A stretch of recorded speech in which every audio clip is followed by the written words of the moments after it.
Hello. Good morning. Good morning.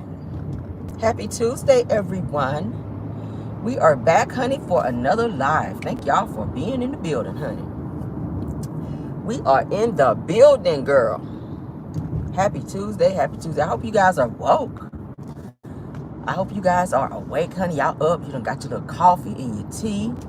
And you're getting or you got where you need to be this morning. You're feeling blessed. Turn my phone so y'all can see me, child. Yes, honey, I know y'all are up and feeling blessed and getting where you gotta go. Some of y'all are going to work. Some of y'all going to the gym. Some of y'all going to the grocery store. But wherever you're going this morning, I hope you guys are arriving there safe, or safely rather, and you're doing what you gotta do. Yes, honey, I am on my way into the office. To be in a bunch of meetings today that I don't really damn care about being in, but that's just the name. That's the name of the game, honey. That goes with being in the corporate world. That's the one thing I hate is meetings. 'Cause I just want to be at my desk, like with my music on, zoned out, doing what I got to do, get my work done. Like, don't bother me. I'm over here listening to Mint Condition. Like, I don't give no fucks about what y'all about to say in no damn meeting. I want to hear Mint Condition. That's what I want to hear. I want to hear Mint Condition. I want to hear some Tyrese. I want to hear some Jade, Don't Walk Away. Hell, I want to hear some, what's my Tank? I be listening to everything at work. Shit, I don't even want to hear no damn meeting shit. But we know that comes with the territory. So that's what we got to do, okay? That's what we got to do. But that's what it is. How y'all doing this morning? Thank y'all for being here. I can see y'all, child, up in the building. We still ain't got this chat bullshit together. I don't know what the hell, y'all. I might have to literally like take the whole damn app off and just start all over. I don't know what the hell is going on. Something is going on, but it's all right. As long as you guys can hear me, that's all that counts. So we're going to continue. Let's get into our news, Lord, because we got some news. Baby, we got to start with this news because when I heard it last night, I just got off live not too long ago. And baby, my phone was blowing up. The DMs were blowing up, honey, where people were telling me, come here, you got to go back live. I was like, for why? I know it's for what. For why we going live again? I just got off, hell. For almost 2 hours I was on live. Diddy, honey, let's talk about Diddy, Lord. Diddy, done did it, y'all. Baby, they got him, y'all. They got him. Got him, okay. Diddy. You ain't down there on the beach no more in Miami. You and your strong bottom Stevie J down there trying to blend in with the crowd with them velour suits on the beach no more. We ain't got to see that shit no more for a long time, hopefully, Lord. All right, hopefully these damn indictment charges stick. And they get ready to arrest some more people, I'm hearing, okay? Some more people, yeah. They were supposed to get Diddy's ass on Sunday. Oh, well, yeah, they're supposed to get him a day before, from what I was reading. But they picked his ass up on yesterday, girl, and I said, Lord, there is a God. Because we've been waiting on Diddy for 30 years to be arrested. Why take 30 years to arrest somebody? That's what I don't be understanding. How the hell he keeps slipping through the cracks and just be out here on his bullshit just for 30 years? But then again, I mean, hell, look at R. Kelly. R. Kelly was out here on his bullshit for 30 years, and they finally got his ass. So eventually your time run out when you get to doing shit you're not supposed to be doing. Keep hurting people, you keep wreaking havoc in the neighborhoods and all this bullshit. Eventually your time run out. So they got his ass yesterday, and praise the Lord. Let's go and get into it. All right, so Diddy has reportedly, Lord, been taken into custody, Lord. Federal custody at that. Y'all know when the feds get you, they got this shit together. The feds, when they come and get you, they have a case. I'm trying to tell you, when the feds come a knocking, baby, okay, that jailhouse bed will be rocking. I'm gonna say it again. When the feds come knocking, that jailhouse bed will be rocking. Like that. All right. But they did. The feds done came and got Diddy, Lord, and they got him in custody, and they found him in New York, and they arrested his ass after a grand jury indictment. So, ooh, child, they got something on his ass. I told y'all when they retrieved all them damn tapes when Homeland Security kicked this damn door in, they found some shit. And some of those people that's on those tapes in there with some underage girls and shit, y'all about to go down too. So I know the airport gonna be busy today, bitch, because people gonna be trying to fly the fuck up out of here to get up from under them damn charges. They about to be over there with what's his name? Just done flew his ass over there to Bali. Russell Simmons. Russell, you ain't gonna have no room in there.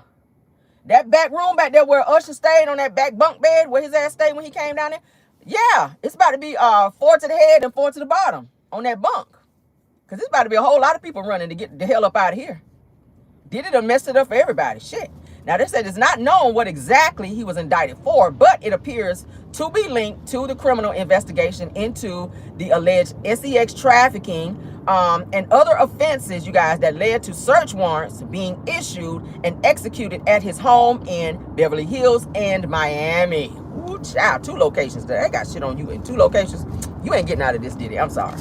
Okay. Now, they say that Diddy's attorney spoke up, and this is what he had to say. All lies. Y'all know he's paying him well. When I heard this shit, I said, yeah, Diddy paying you well. This is why he's having to sell all these houses, because you got to get out here with these lies, okay? His attorney is a great liar, because y'all know lawyers, honey, that's what they do. They lie. That's what they do. They lie. And the more you pay them, the better they lie, okay?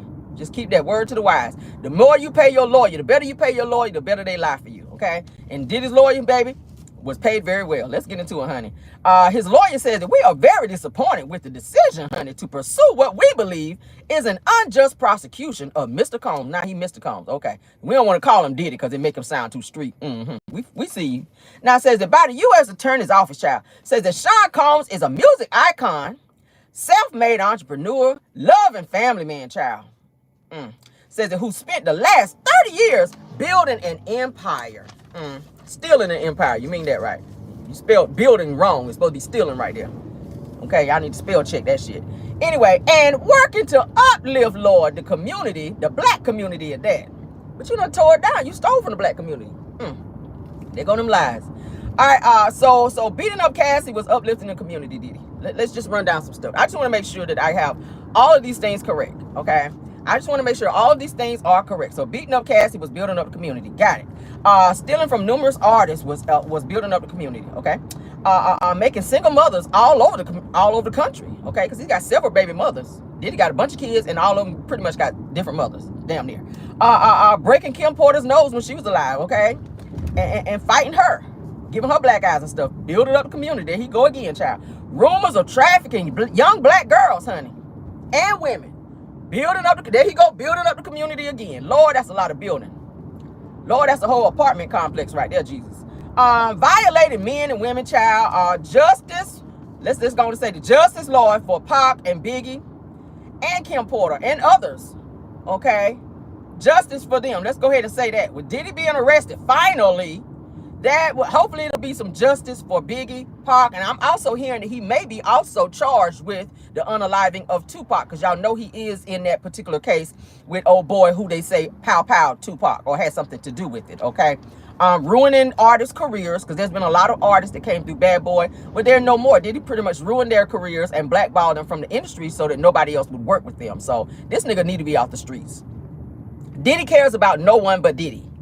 Okay, for real. He cares about no one but Diddy. And the list damn goes on. All right. Stumping his baby mama, Misa Hilson. And that came from his damn security guard who was actually there and witnessed, okay, Gene Deal, shout out to him, who was Diddy's security at the time. He talked about it in several interviews where Misa Hilton had honey hide under a car to get away from Diddy because he was stumping her out. Threatening to slap his mama. This nigga need to be locked up, okay? So shout out to Homeland Security and the feds and everybody else that is on Diddy's ass and y'all done picked him up. Praise God, because y'all finally, child, did a good thing, all right? They need to hang the flags and have staff for that. Because we've been waiting on his ass to be locked up. We like, okay, Homeland, I know y'all done found some shit on them tapes by now. Why is it taking y'all so long to get Diddy? He out here on the beach. He out here running around. He out here on a yacht. He flying in and out of the country. Like, when y'all gonna come pick him up? I mean, damn, do I need to pay for an Uber so y'all gonna get his ass and take him down there to the jail? Shit. But they got his ass. So shout out to that. All right. I know a lot of people woke up happy as hell this morning. I know a lot of people. I slept so good last night, y'all, when I heard that news. Lord. I said, Lord, let me change my pillow because I think I drooled too much because I was sleeping too good when I heard about Diddy's ass being locked up. Jesus. It's past time. But let's move on. All right. 50 Cent, honey. 50 Cent is out here on his boss shit. 50 Cent announces that he has a new TV show coming, you guys, with Idris Elba, you guys. What y'all think about that? Y'all know all of 50 Cent shows be lit. I watch all of his stuff on Power, from Power to you name it, child. BMF, Power, all that. I watch all of that. I love all them hood shows, baby. So He said that it's going to be definitely something that you guys will definitely love to see. So 50 Cent says that we are working and we got some heat coming your way. He says that your TV will never be the same. All right. GLG, green light gang. That's what he said. All right. I was like, all right, gang, gang. So yeah, I love me some Idris Elba. Y'all know he is a great actor. 50 didn't give too much away in terms of what the show would be about. So we just got to keep watching and waiting until he announces when it will be dropped. But he is currently working with Idris Elba, and he said that what they're working on is going to be fire. I already know it's going to be some hot shit. It's going to be some pow pows and all that stuff going on. I like watching all that. Okay. It's good TV. So shout out to 50. Y'all know he'll be down there, child, working at G Unit Studios, Lord. So get your money, honey. G Unit Studios is pumping out some good stuff down there, and I'm loving it. I'm loving it. I don't like that. What is it? Ghost. Power Ghost. This is their last season. I don't like that because the show is really good this season. If you guys haven't been watching, y'all got to catch up. Okay, I think there were 2 episodes in so far with the new season that just came back. So yeah, it's going to be a bittersweet moment with that one going away, but I understand now that he's transitioning everything over to his G Unit Studios from being on Star, so he could get all the money. That's a boss move. I mean, shit, he been hanging around Tyler Perry. He's learning from the best. Why split with the middleman when you can get all the money? Hell, I ain't mad at that. Moving on, though. Carlos King did an interview recently, you guys, with this person. She's a blogger. She's a new blogger, I think. Her name is Sheridan Davis. And he was asked, you guys, if he thinks that the breaking of the fourth wall is ruining reality TV. Carlos King went on to say that he thinks that reality stars playing it up for social media and audiences and audience members who bully the other cast members are ruining the show. So I felt like he was trying to low-key come for Melody and the Millimeters when he made that statement because, sir, you sat back for season after season, Carlos, and allowed Martell to bully Melody and everybody else on set because he had that rah-rah attitude, and maybe because you were scared of him as well. So you choose to call who you want and address who you want to be bullying whenever you feel like it, and then you turn a blind eye to who you feel should not be called out when it comes to bullying. Martell is a bully. You know why? Because he was bullied as a child. Go back and look at the episode when they were on the yacht down in Florida, where Melody asked Miss Marlene, Martell's mom, how they handled their situations as a child. When Martell was a child, did you talk to him? Did you guys have family conversations when y'all went through things? She said, because I remember Martell telling me that he was being bullied as a kid. Marlene was like, no, I was a single mama. I had to go to work. I ain't have time for that shit. I just told him to suck it up. Don't come home. Because she said he was bullied. Like, kids would bully him and beat him up and he would come home. She said, yeah, she told him, don't come home crying. Don't be whining. She saw that as whining by him coming to her and telling her that kids at school were beating him up and mistreating him. So what did that do? It produced a bully. When kids grow up and they're being bullied and it's not addressed, they become a bully. That's why you see all these damn police officers running around here with all this excessive force. Most of them were bullied as kids. So they get all this power and they invoke it on other people who don't even deserve it. Look at Tariq Hill. We talked about it the other day with this damn police officer that was doing way too much. 9 times out of 10, his ass was bullied as a kid. So now he got this power, this badge, and this GUN, this pow. And he feels like, oh yeah, let me go out here and bully somebody else to prove a point. Because what they gonna do? I'm the popo. You have people that's like that. And Martell is the same way. He want to fight everybody, including Mel. But Carlos don't want to address that shit. But then you want to get in interviews and throw subliminals and then say, oh, Melody is my girl. Nigga, shut up. Stop with the fake shit. Stop with the fake stuff, Carlos. Like, we're not trying to hear that. We're not trying to hear that, okay? Carlos threw all the shade that he could throw at Melody and her fan base because he is a part of trying to tear down her fan base as well because he doesn't like the fact that she's liked by so many. Mel's fan base, I think, has superseded Carlos' fan base. And he don't like that shit. He don't like that. He feel like, look, I helped you get your foot in the door and you surpassed me? How dare you? You have people that are that way. I'm going to help you, but they're going to only help you just enough, not too much, because they don't want you to surpass them and be better than them to where they got to look up to you. Carlos is that way. That's why he named himself the king of. Everything is king. He got on this crown. This nigga really think he is doing it. I get your last name is King. Yes, I get that. But he's really taking that name to the next level. It's a mess, okay? But my bottom line is everybody this season, to me, seems like they're bullying Mel. So when is that going to be addressed? Because you're allowing it for ratings. Regardless to, and we talked about last night, regardless to Mel having anxiety and all the things that she said she's been going through in relation to this damn show. Like, that needs to stop, Carlos. Don't be sitting in interviews throwing out subliminals when you know you're not doing anything. You're the boss. You're the one that can stop this, but you won't stop it because you get joy out of seeing people being hurt. Because deep down, you're dealing with some things that you have not addressed.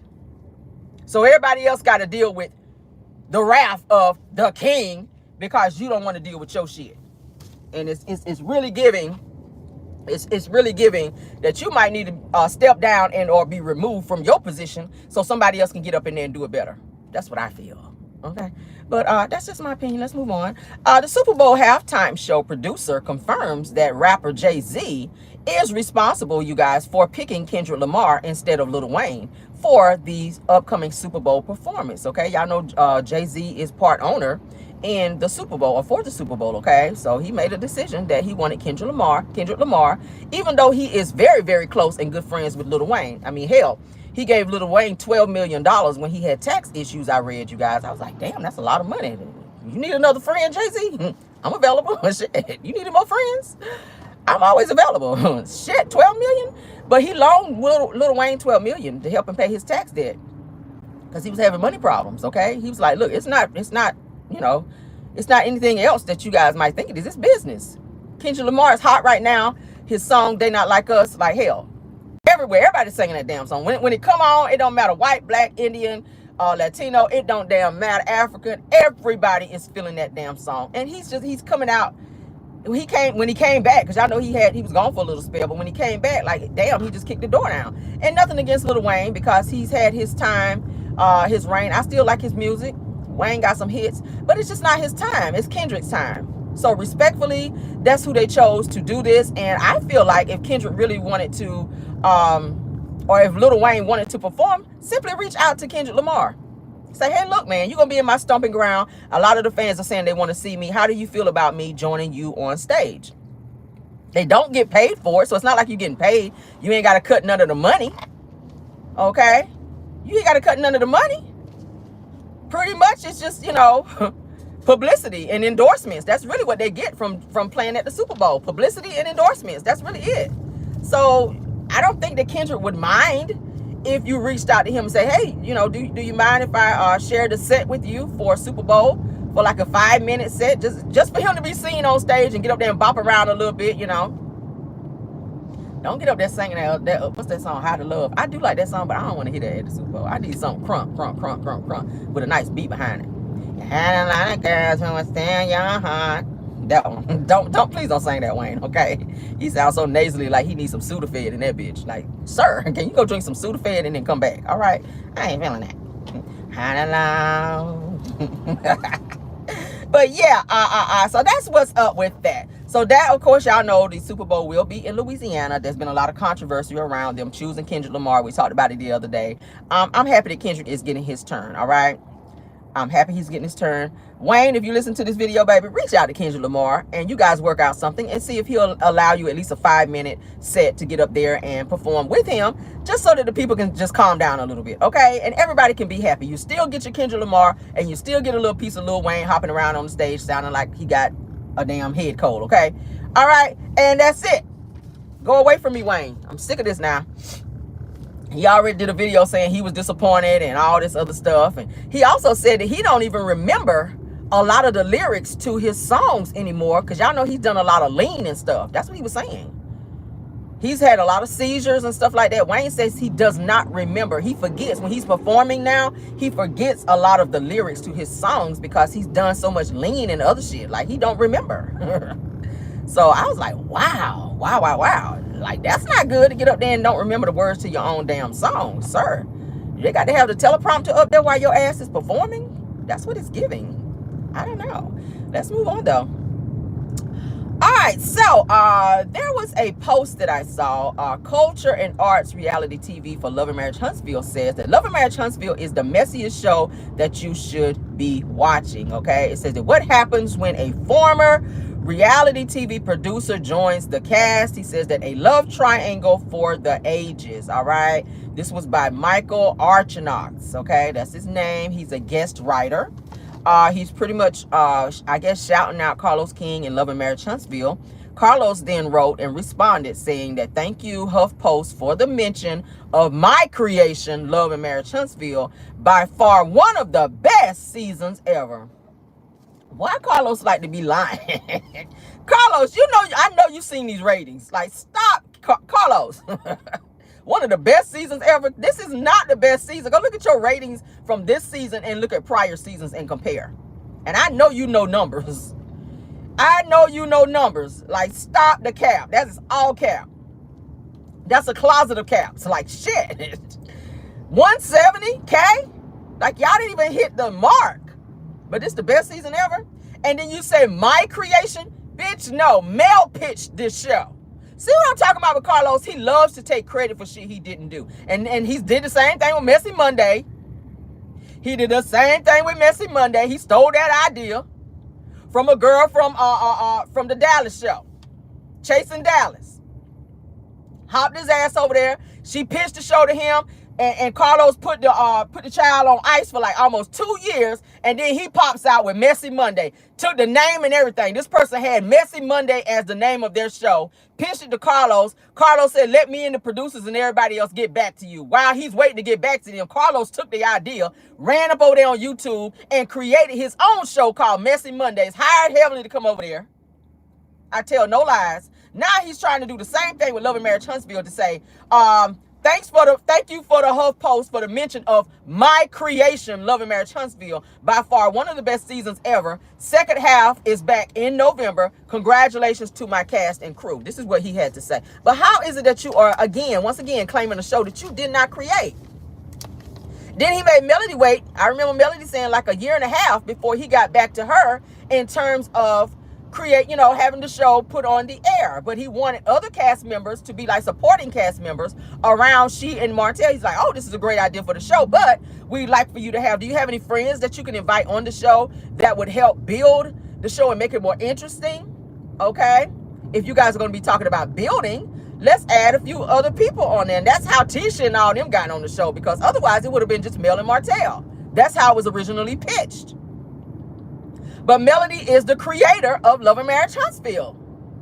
So, and then Carlos is the producer. Melody is also doing some producing, as you guys can see this season. With the girls' trip, as you guys know, Melody already said that she's been putting her producer hat on and she's been helping do some production. Huntsville was born because Melody came to Carlos, pitched and sat with him in the meeting with her and Martell, who said nothing in the whole meeting. We remember that, okay?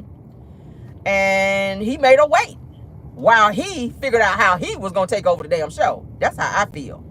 So he's not giving Melody credit at all for saying that she even pitched the show and or came up with the idea. He's pretty much saying, oh, thank you for my creation. You did not create the show. You did not create Love and Marriage Huntsville, Carlos. So please go ahead and see. That's why Candace said she will never fuck with him ever again, because he tried to do the same shit to her with Escape's movie. Escape was trying to put out their own movie. Carlos tried to go ahead of them and do it on his own to take all the credit, and even went as far as sneaking and trying to interview Mama Joyce to get intricate details about the group that only she would know that he didn't know about, in order to put together his own show and his own movie for Escape. And when Candy found out, she went ballistic and cussed his ass out and told him she would never ever work with him again, because his snake ass went around her and the group and went to their mother, went to Mama Joyce, tried to put together his own damn show and take all the credit for it. Carlos is known for doing shit like that, okay, for several people in the industry. And it's no coinky-dink why Bravo decided to drop his ass, and why he's over there on OWN getting them lackluster checks and paying people $35 and not paying people. Shout out to Winter Wonderland if she's in the chat. Because she's been airing him out, baby. She's been airing him out like a drop top out this bitch. Every time we turn around, Winter is talking. Carlos don't like that shit. Carlos don't like that. Winter said they ain't half getting paid over there, if at all. So it's not even worth it. Carlos, you a hot damn mess, all right? A hot damn mess. All right, so let's get on with the show. Melody, honey, Melody, I saw a scene where, I saw a video where Melody was actually live. All right, Melody was asked if she felt that she had any fault to the demise of the friendship, you guys, with Destiny, Tisha, and Stormy, okay? She's been very transparent, and shout out to Mel for that. All right, Melody says that she is waiting on someone to come and show her and or tell her what she did to them in order for the friendship to not be a friendship anymore, okay? She's like, what did I do to them? Besides cut them off whenever I saw things that I felt were red flags to where I didn't feel like they were being genuine friends to me, okay? Because y'all know people always say it, including Martell, Mel can't keep no friends. Mel don't have no friends. Everybody that Mel be friend, the next thing you know, she cut them off and she don't have no friends. Mel don't have no day one friends. These are the things that Martell and everybody else been putting out there to say that Mel is not a good friend. We've heard Tisha say it on the show. Mel, you're not a good friend. You like to hide behind your feelings and you don't like to talk about how you feel. Well, she ain't going to talk about it to you because you're not her friend. Of course she's not going to talk about it to you. If you consider that being her not... If you consider that her being not a good friend because she don't tell her real feelings to you, then maybe she's not a good friend in that case.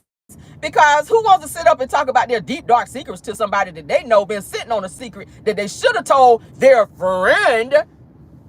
Tisha, didn't you know Martell was cheating and you sat on that? And you used the opportune time to get on camera and blast and or embarrass Melody by saying, well, your nigga out here buying bitches or BMWs. And then go tell her at the Galentine's, you out here having babies with this man and you know he was out here cheating. You know he had a side chick. What kind of friend is that? I wouldn't tell your ass nothing either. Just like your damn mama. Just like your damn mama. I wouldn't tell your ass nothing either. Sit up and soak up my business and act like you comforting me in my time of need and then wait until you feel like things are not going in the direction you want it to go towards, and then get ready to blast my ass and put my business out there to make me look bad so that you can make yourself look good. I don't need people like that around me. And I feel Mel on cutting their asses off. Yes, Tisha, you get the scissors. Yes, Destiny, you got the scissors. And yes, Stormy, you got the scissors as well. She had to cut y'all asses off. And that's how you got to be with people. But know your circle. We talk about that all the time over here. Know your circle. There be some snakes out there. Keep that grass cut so you can see them damn snakes. Because they be lurking, boy. They be lurking. Melody goes on to say that when she pulls away from people, that it makes their true colors come out. And that's true. Look at Martell. Who would have thought that he'd went out here and tried to do revenge P on her because she chose to divorce him, because he chose to fuck up his marriage? She just moved accordingly. Like anybody else would. Look at Destiny. Trying to sneak and record. Running around here, chose Martell over her when this woman helped you out. Look at Stormy. Playing on people's phone. And trying to say she Jerry out here. Okay, Jerry. Stormy Jerry, a.k.a. allegedly. You want to be out here fake suing people when you playing on people's phone. Hello, is this Mel? That's what's up. Oh, this Jerry. Bye. On that shit. Girl, bye. Get your ass off the phone. Go out there on that farm and pet some of them damn goats and calm your ass down, okay? Go out there and pick up a goat or two and calm down, child, okay? Stormy, please go do that. Because you ain't gonna do nothing but cry anyway. Stormy is a crier. She initiate bullshit, then she start crying, then she think about it, then she down there calling the Gucci store trying to get a Gucci bag to smooth things over. Hell, I'm about to argue with you because I feel like I need a new Gucci bag, Stormy. Let's argue, Stormy. Stormy, can we argue? I'm gonna go all the way in on your ass and get you real mad because I want about a good $2,000 one. I mean, I could buy it myself if I want to, but I mean, what's a free Gucci bag, girl? I want to get into a fight with you, Stormy, because I need a new Gucci bag. I mean, I do. That would hit real different for me. For real, shit. What can we argue about? Stormy, yes, that was you on the phone. Okay, Stormy, if you watching my video, all right, give me a red Gucci bag, though. All right, I already got a black one. Let's do red. I like red. All right, red Gucci bag. All right, nothing too strappy. But anyway, yeah, that was you on the phone and whatnot. So stop all this bullshit about Jerry this and Jerry that. Geriatrics your ass somewhere up there to the Gucci store and get my fucking bag, okay? Shit. Anyway, moving on, child. Yes, honey. Yes, girl. So Mel said that Stormy says that Mel says that one time Stormy was sick, okay? So Mel said that she was trying to be a good friend to Stormy. So Mel said, y'all know Mel is always talking about she's cooking a roast. So Mel said this particular day she decided to cook a roast, and Stormy was sick, so she cooked the roast and took it over to Stormy, honey. So the Stormy didn't feel like she had to get up and cook, and you know, she was trying to be a good friend and look out for her, bring her some food. Kind of how she like did with Kimmy. Y'all remember when Kimmy was sick with cancer and Mel took her some food over there? She did the same thing with Stormy. So she said she took Stormy a roast one time when she and Stormy was in a cool place, all right? So she thought. Says that Mel says that one of her friends told her, after Mel told her friend, I'm getting ready to go over here to Stormy's and take her this roast that I cooked her. So Mel says that her friend said to her, you about to do what? For who? Mel said, to Stormy. Why you say it like that? Mel says her friend says to her that Stormy told her that she was a terrible friend, running around telling people that Mel was a terrible friend, and that she never ever really wanted to be on the show Love and Marriage Huntsville in the first place, and that Mel asked her to come on the show, and how Mel was such a bad friend. So now she's trying to blame the fact that her life is the way it is because Mel asked her to be on the show. Well, you had an opportunity to say yes or no. So we're not about to do that, Stormy. We're really not about to do this whole, because you asked me to be on the show, this is why people are trolling me, and this is why my life is the way it is. No, you wanted to be on the show to promote your brand, and your brand has grown since you've been on the show. I mean, that's what you're supposed to do. If you're on a platform like that, grow your brand. Anybody should be doing that. I said the same shit about the Scotts. You so focused on everybody else. Focus on your brand. Look at Melody. She got rid of all her old businesses, turned around, started new businesses. Look at her shit now. And it's all because she's pushed it through the show and social media. So Stormy is trying to blame the fact that her life is so effed up and people don't like her and constantly come for her. And she had moments where she just sit and cry because Mel asked her to be on the show. But then you behind her back after this woman done cooked the whole roast. And y'all know it take a long time to cook a fucking roast. And Mel done packed up all that damn food to take over there to her ass. And you on that level of bullshit. I said, child, bye. I would have cooked her ass a hot dog in the fucking microwave. I here telling people, I'm not a good friend. Girl, bye. Girl, bye. Especially when she helped you get on the show. Nobody even know who the hell you were. Nobody knew who the hell you were. When we saw you, when you was up there with that big ass nose when your ass was pregnant, when they first showed you on the show, we was like, who is this? We don't know you. And you had Canvas Beauty out there and didn't nobody know nothing about you. So you should be thanking her for asking you to be on her show. But you want to come on her show and take over and be the star on her show. Emphasis on her.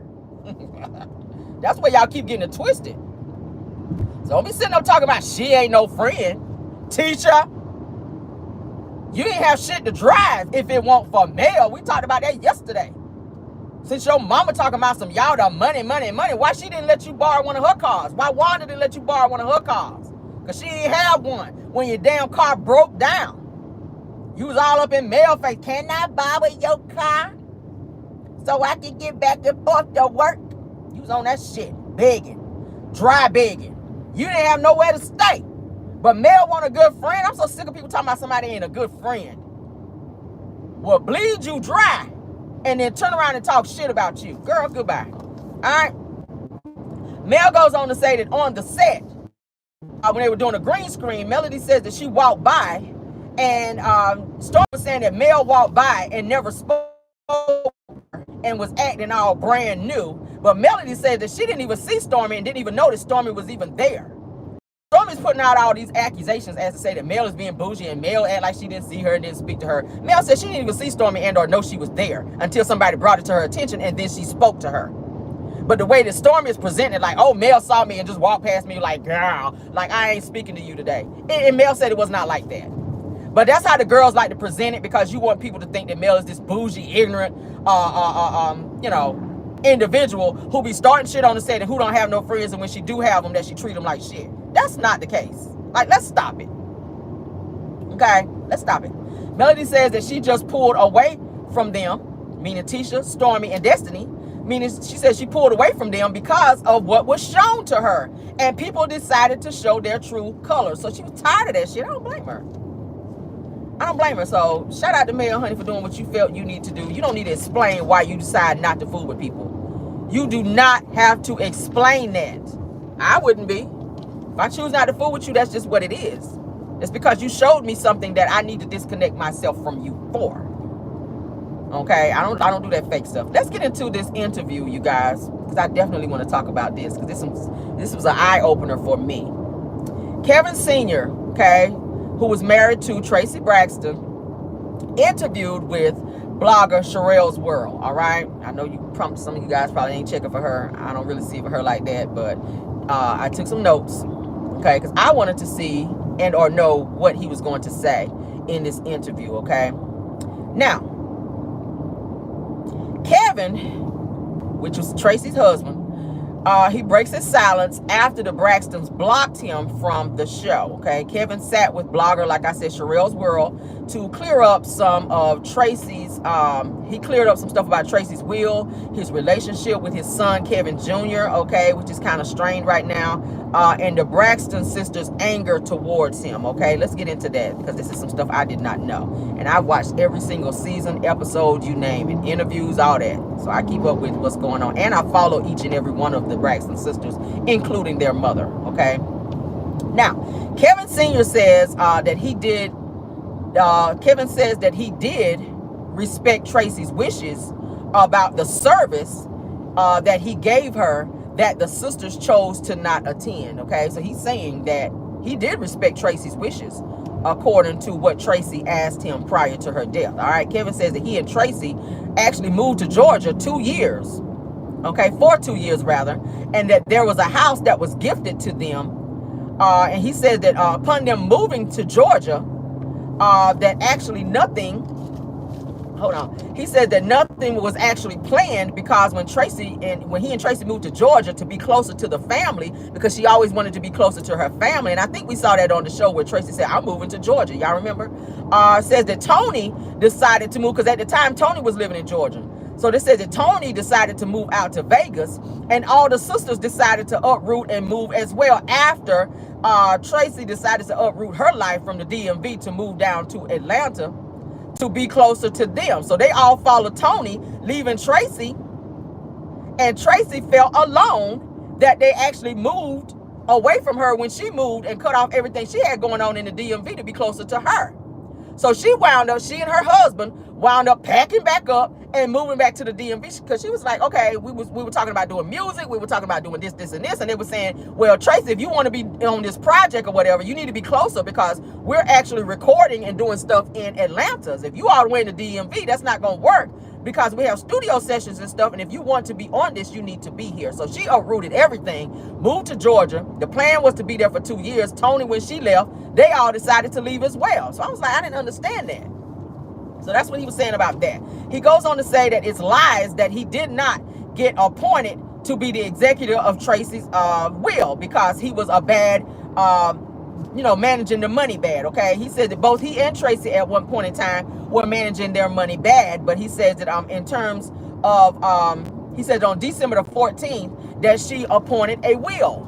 Okay, that she appointed a will, but he said that Tracy was on very strong medication, and that they executed it,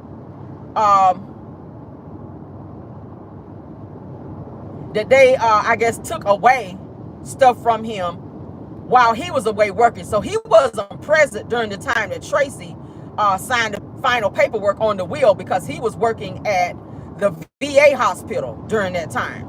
So during that time, the sisters were there, but Kevin Sr. was not there. He was at work. So he was trying to say that the sisters being there probably manipulated Tracy into doing things that she probably maybe didn't want to do, because they didn't like Kevin. Because Kevin cheated on her years ago, but then he also revealed that Tracy also cheated on him. So the two of them cheated on each other, but they decided to work on their marriage and stay together. If y'all know about the sisters, Tracy was the only sister that actually stayed with her husband. The rest of them got married, broke up. Y'all know Tony was married. Carrie Lewis, she broke up with him, got divorced. Tawanda, she left her husband. Y'all know Tamar left Vince. Tracy, she wound up, and Trina wound up leaving her husband, and then she got remarried to Vaughn. So all of them left their husbands, but Tracy was the only one that stayed with her husband until her death. Okay? He says that they met with Tracy, the sisters, and coerced her into being on strong medications. Okay, coerced her into doing things while she was on that strong medication. He also says, like I said, he was working during the time that Tracy signed all this paperwork, and that a lot of things he didn't even know about.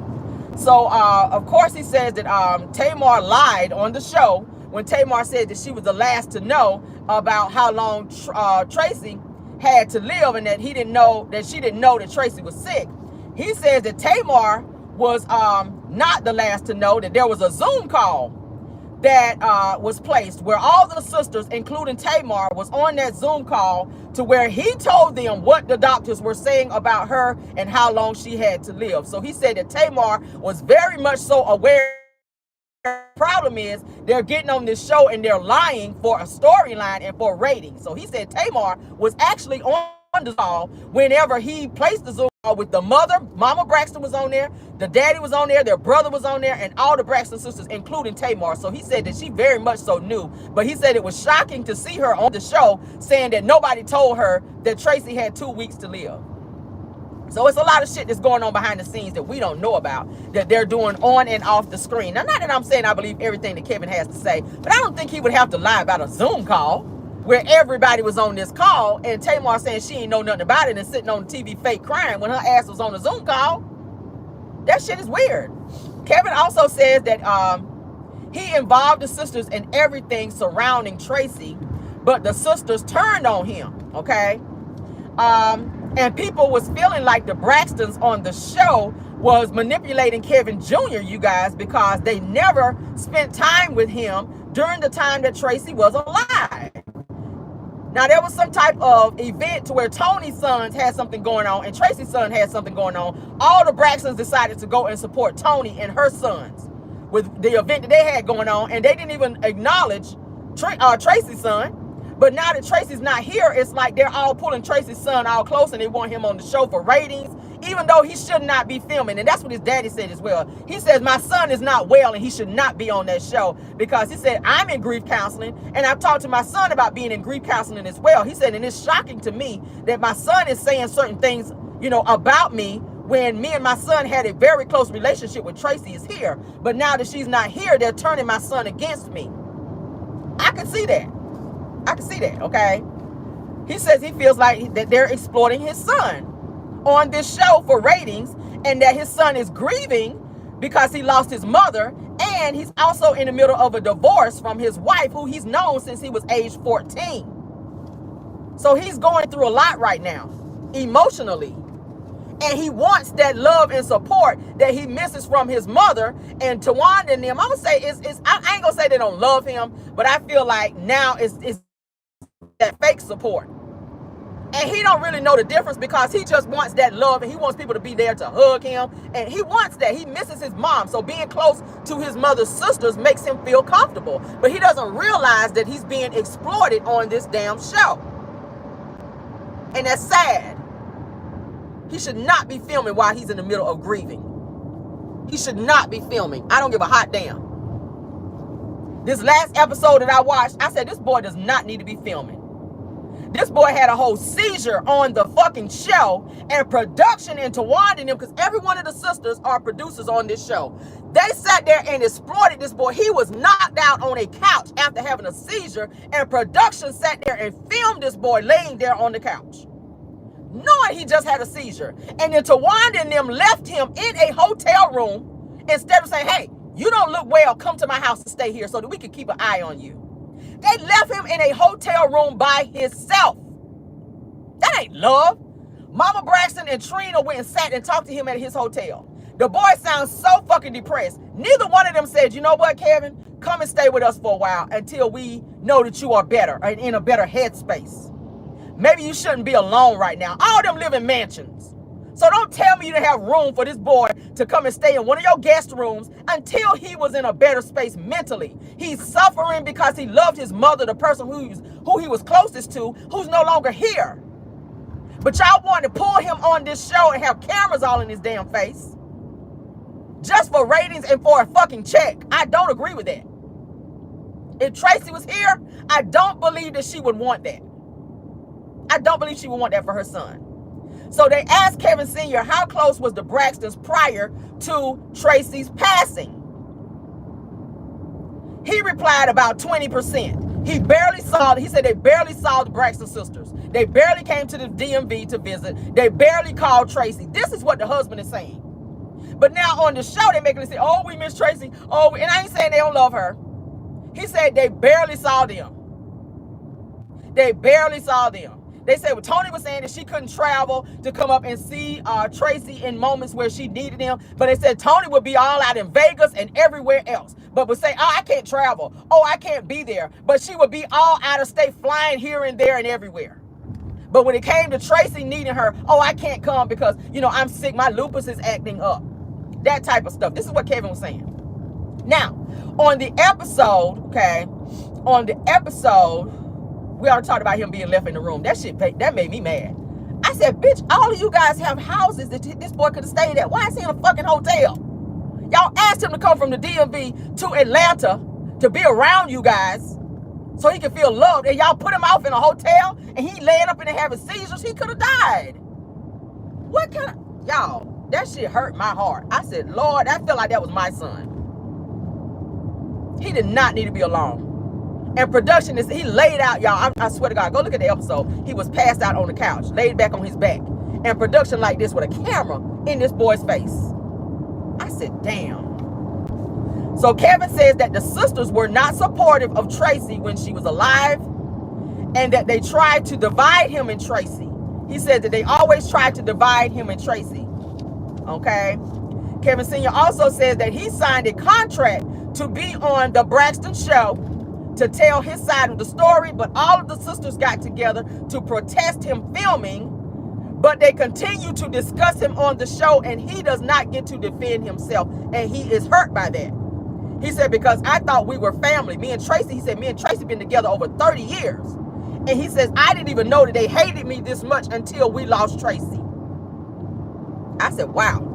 Kevin Sr. also goes on to say that he and Tracy, like I told you guys, they both cheated on each other. But the sisters choose to hate him for cheating on Tracy when Tracy also cheated on him. So he's feeling like, okay, it should be balanced. The hate should be balanced, maybe. Like, why y'all hate me so much? Yeah, I stepped out and did what I did, but she also stepped out on me, and they decided to stay together. That was announced when they were on Marriage Boot Camp, if you guys watched it. The both of them admitted to stepping out on each other, but they decided to stay married. They didn't break up. Okay. Kevin also goes on to say that the sisters didn't want Tracy to leave him any money to trick off on other women while she was gone. That's what they were telling her in the hospital. Like, don't leave him no money because you know he's going to trick it off and be with other women with your money that you worked hard for. That ain't none of y'all business. That's her husband. How do you feel like you can step in and tell her husband? See, that's the problem. And they got that shit from their mama. They have vitriol for all men because Mama Braxton is still mad that her ex-husband left her. She ain't been with nobody since Papa Braxton left her ass. And I don't want to talk down on them because I do like the Braxtons, but all of this shit comes from Evelyn, their mother. They hate men like that. They have it out for all men, especially Kevin. And the fact that he cheated on Tracy, it's like they are reliving what happened to their mother. And they're adopting that same hate on Kevin like they had for their father. They didn't even speak to their dad for a while after they found out that he cheated on the very woman who was their babysitter, who was best friends with Evelyn Braxton, wound up cheating with her husband and taking her husband and getting married to the man. So she's never gotten over that shit because she was dating Papa Braxton since they were like teenagers. So everybody they try to set her up with, she finds something wrong with him and she won't move on because deep down in the back of her mind and in her heart, she's still longing for Mr. Braxton, but she hated his ass so much because he embarrassed her and he cheated on her and got with the bitch who she thought was her friend. So she can't move on. For years, they've been married for years and she's still stuck. And all of her daughters got that same attitude when it comes to men. Trina's dealing with it right now with Vaughn. We're going to get into that. Trina dealing with it right now with Vaughn. And they're not going to have any successful marriages until they stop, I guess, projecting, and they stop acting like they damn mama. I love me some Mama Braxton, but she can be very hateful at times. And she pushes that attitude onto her daughters, and it's not fair. They can't have successful relationships because they still mad at some shit that had nothing to do with them. Yes, that was your daddy, but your mom and daddy was married. Let them figure that out. Yeah, you could be mad at daddy because he mistreated mama. But that's for Evelyn and Papa Braxton to figure out. That's not for y'all to get into the middle of stuff. I know growing up, I couldn't get into the middle of my mom and dad's arguments and shit. That's between them. You a child. You don't get into the middle of that. They figure that out. As a child, you stay out of it. That's how I was raised. That's how I was raised. No matter how much you mad at daddy, you don't go off and be disrespectful towards daddy. You just don't do that shit. But I don't know, maybe we were raised different. I don't know. All right, Kevin goes on to say, we're gonna finish this up. What time? 8:28. Ooh, we got good time. Let's get in the gate, child. All right, so he says that Tracy was very vocal doing, of course we know Tracy was very vocal in prior Braxton Family Values shows, you guys. Let's put that up. By how she was mistreated by her sister. She talked about that on the show. Y'all remember? They had that girl crying on the show. I said, Lord, this is a hot damn mess. Take my glass off. So let's finish this. All right, so Kevin goes on to say that he got a call from the Braxton's family attorney moments after Tracy died, okay? He goes on to say that like an hour after Tracy passed, that he sat with her until the funeral home came to get her body. All right, he also goes on to say that that Tracy wanted one private viewing, okay? That she had already told him this prior to her passing. He said that Tracy told him that she wanted one private viewing, and Kevin says that the funeral director came to his house after all of that, you know, when they came and got here and all that, to say that this is what Tracy wanted, but says that he was still processing her being gone because everything just happened. Like he wasn't in the mindset to move to the next level because he had just lost his wife. So he says that he did everything that Tracy wanted, but he goes on to say that that the way that the sisters were acting was kind of disturbing his grief. And he goes on to say that Papa Braxton and that Tracy's brother, Michael, which is Michael Jr., actually came to the private viewing. He said that he told all of them, he gave all the Braxton sisters and Papa Braxton, Mama Braxton, everybody the information to the private viewing that he put together for Tracy, and that none of them came except Papa Braxton and Tracy's brother, Michael Jr., okay? They came. None of the Braxtons came. He said that he set up and paid for security to come so that none of them would be bothered. Nobody would be asking for like autographs and bothering them, that they can come and grieve in peace.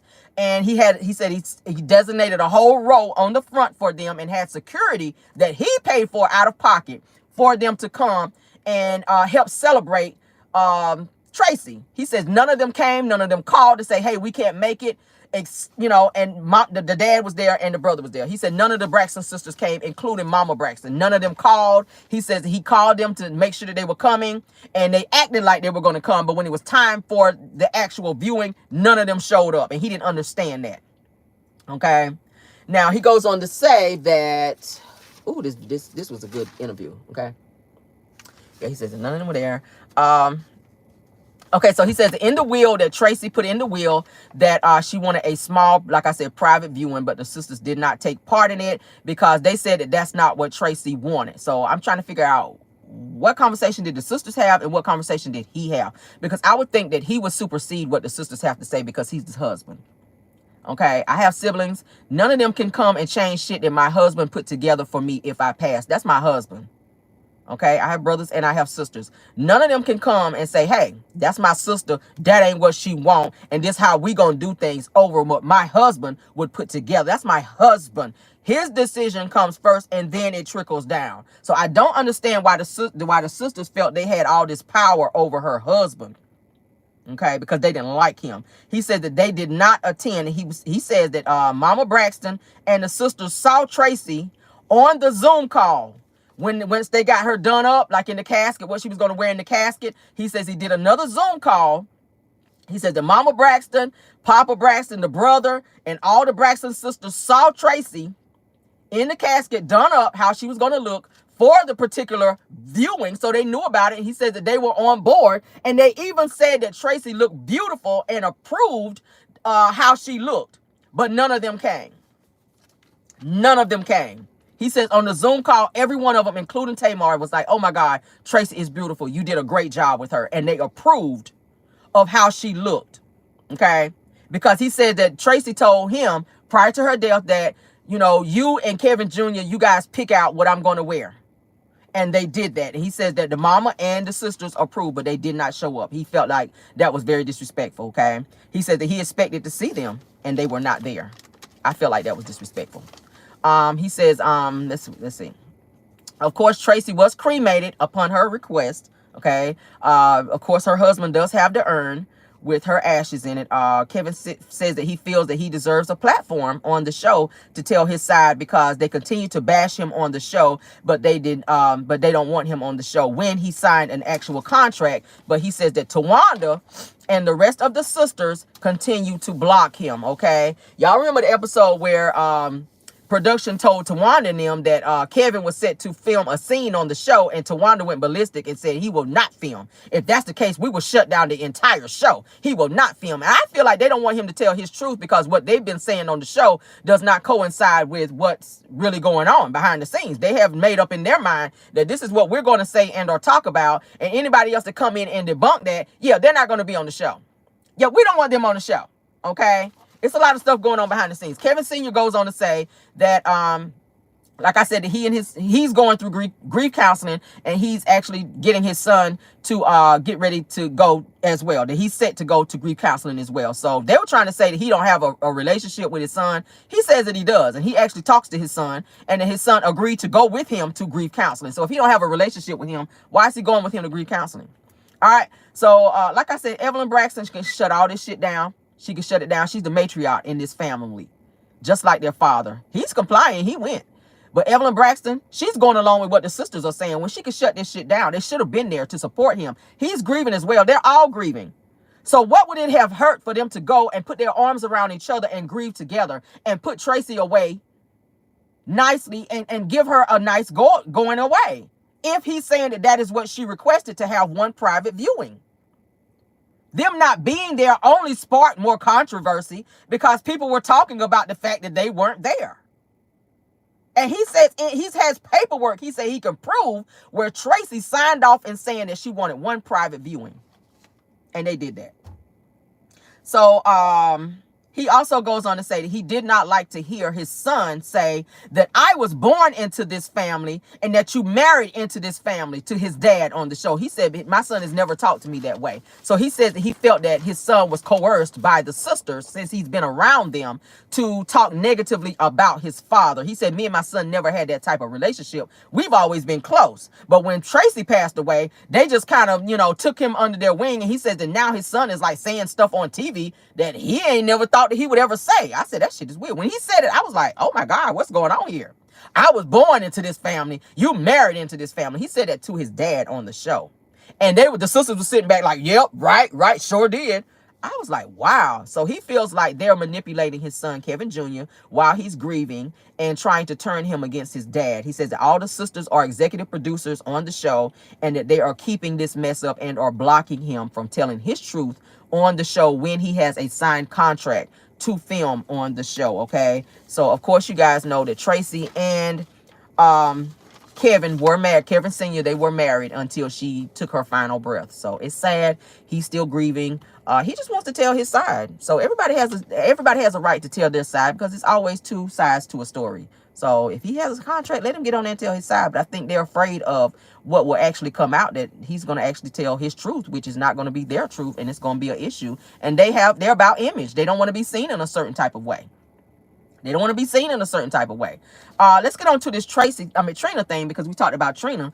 They're saying that Trina most recently had to file for bankruptcy, but it says that Von's network, her husband, is $10 million. So they're trying to figure out why Trina had to go out here and file for bankruptcy when her husband is sitting on a mound of money, and all he had to do was help her out of some of her debt if he chose to marry her. I mean, through sickness and health, you know, rich or poor, whatever happened to that shit.